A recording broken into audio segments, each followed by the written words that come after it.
Good afternoon, everybody. This is my first time of doing such a video. It's basically not a classic video, but I just wanted to show you some of the few apps that I use on my phone that I think maybe might be of a good use to you as well. First of all, let's look at this app called Document. It's my favorite app.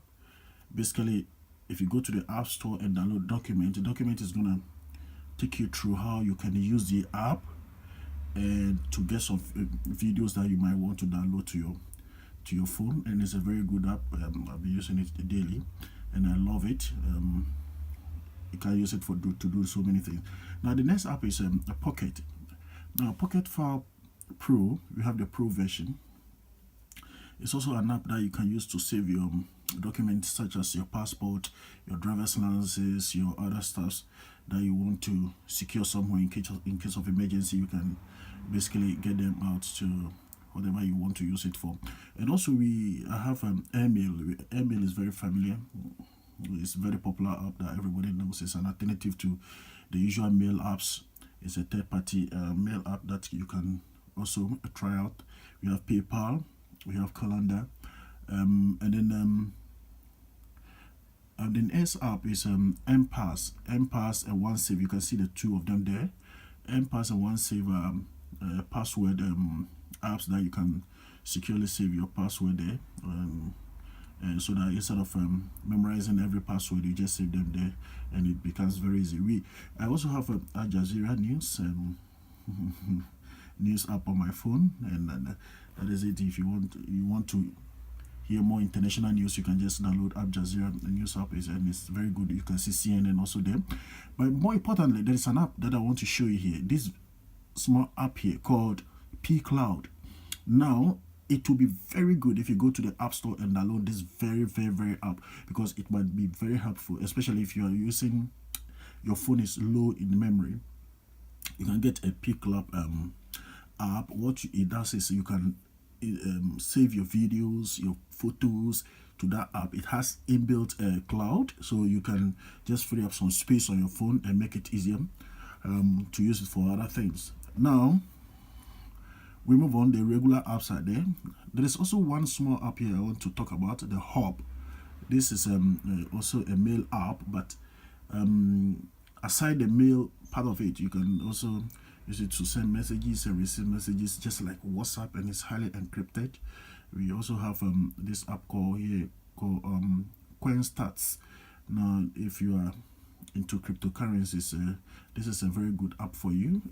It gives details of all the cryptocurrencies, and you can, what is going on with the cryptocurrencies. You can read every daily. It gives you notification if you're into cryptocurrencies. This is a must-have app on your phone. Another app that I want to talk about is 1Password. Now, 1Password is a very interesting app that you save your passwords and other things just like MPass and others. But 1Password is very popular, and it seems to be pretty much secure to save all your passwords there, and which is very helpful. Now, when you go here, I have my Wall Street. You know Wall Street in New York, yes, where we have all the banks. So I have my bank apps here, so I just label them as Wall Street so that I know if I'm going to look for my bank apps, I just go in the street there to look for them. Now let's also move to the next page. Now when you come to the next page here, I think we have all the regular apps that you may know of, but there is one or two important apps here that I want to talk about. Aloha. Now, this is an app that you basically you can use to get some videos from, nice sources. You can download some videos. It has a web browser, inbuilt web browser, which is very good. And then another app that I want to talk about is the Zigna app.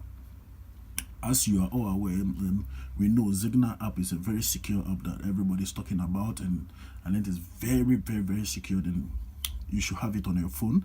But then I have it on my phone, but then because when you want to sign up for a Zigna app, you have to submit your phone number just like WhatsApp and others. I thought it's not all that secured. The privacy, though it's secured, but maybe the privacy, as they said, is not all that the way we want it.